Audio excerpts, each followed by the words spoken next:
So here's some musical truth. If you don't know the basic notes and the way that they're structured, it's difficult to get very far in music. Not knowing the basic musical spectrum of notes limits your ability to improvise, play with other musicians, and to write your own songs. The first thing that you need to learn is the overall layout of the 12-note musical spectrum and some basic rules that apply. This will help you understand things about the major and minor scales, chord structure, and chord progression structure. The spectrum is made up of 12 notes, which include sharps and flats. A sharp note is a note that is one note higher than the original note, and a flat note is one note lower than the original note. For example, A sharp is one note higher than A, and A flat is one note lower than A. However, every note that is a sharp is also a flat, and vice versa. C sharp, for example, is also D flat because it rests between those two notes. It's one note lower than D and one note higher than C, so it carries both names.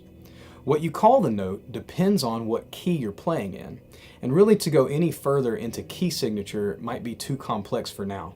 So for the purpose of this session, I'll always refer to those notes as sharps. So here is the 12-note musical spectrum. I started with C because it's typically the center note for pitch on a piano.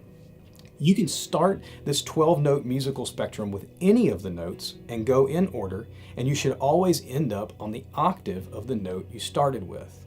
One note across the musical spectrum of notes to the same note in a higher or lower pitch is called an octave. Here are some basic rules to keep in mind when memorizing the notes of the musical spectrum. First, the notes are A through G in alphabetical order. Second, there is no note between E and F or B and C, meaning there's no sharp or flat between E and F or between B and C. Third, no matter what note you begin with, you should always end up on the same note, and the number of notes should be 12.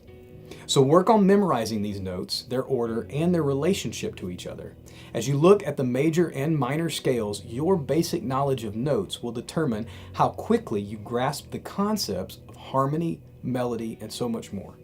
Remember the 3 rules, and you should have the musical spectrum memorized in no time at all.